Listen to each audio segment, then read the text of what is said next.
Hey there, this is Pastor Purple. Happy Sabbath. It is a beautiful weekend and Sabbath rest is amazing, and I hope that you get some Sabbath rest this weekend. I think that's very important. But before I do anything else, I have had a burning question for the last couple of days, and my question was, how do people get introduced to God, to Jesus, to this whole concept that actually the world has a creator and that creator loves us and will do anything to be restored to us, and for us to be restored to him. And so I've been pondering this thought of how people actually got introduced, and I would love to interview anyone, speak to somebody, do a little couple minutes with people and just find out what their story is. For me, I knew that God was real because he was always real. I never had a massive conversion moment where suddenly he went from not existing to existing. My life, my mother introduced me to who God was and took me on that journey of understanding God and to really begin to focus on something other than yourself, and the principles that the Bible teach. And from there on I had encounters with God, and I then knew for myself that God was real because I would have encounter after encounter, situation after situation, which would verify to me that actually this is a legitimate choice for me.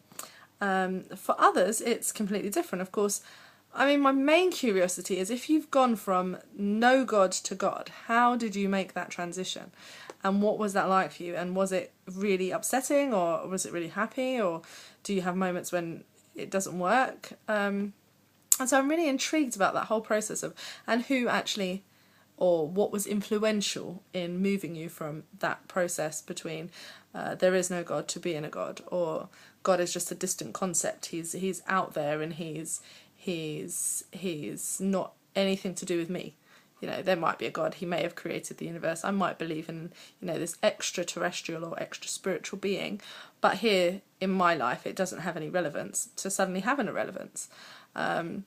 You see, in the Old Testament, God would literally walk amongst people and speak with them and call them. Abraham was called.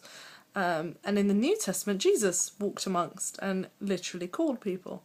And of course that really that resonates. So I'm kind of curious as to where we do that, how we do that today, because of course we have the Holy Spirit now. We always have God in a different form. At the beginning it was God Father, at the middle it was God in Jesus, and now it's God in the Holy Spirit. And that three in one process is fascinating to me. I've gone on a little bit too long because I'm just intrigued by this whole thing, and yeah, so I'm looking to explore this, and maybe I'll just start asking people if they wouldn't mind being blogged by me on my phone, because that's how I do all my vlogs. I don't do it anywhere else. Way. I should really maybe invest in some fancy equipment. Don't have no money. Not going to do that. We'll just keep going with my phone. It'll be fine. Phones are fancy, aren't they? Okay. So, thought for the day is how is God real in your life? In my life, it's been an everyday encounter. It's been a moment-by-moment encounter. And I will admit, take that for granted. And recently, I have realised that I need to stop taking that for granted. And I need to actually do something proactively to engage God in a real way, to understand God better every single day. So I need to start the studying process in real serious earnest. For other people, it may be different. So think about your encounter with God. Think about who God is and how much he loves you and how much he wants you to be restored to him, and then wonder yourself if you can encounter him. So I hope you have an encounter with God this weekend, and I hope it's wonderful.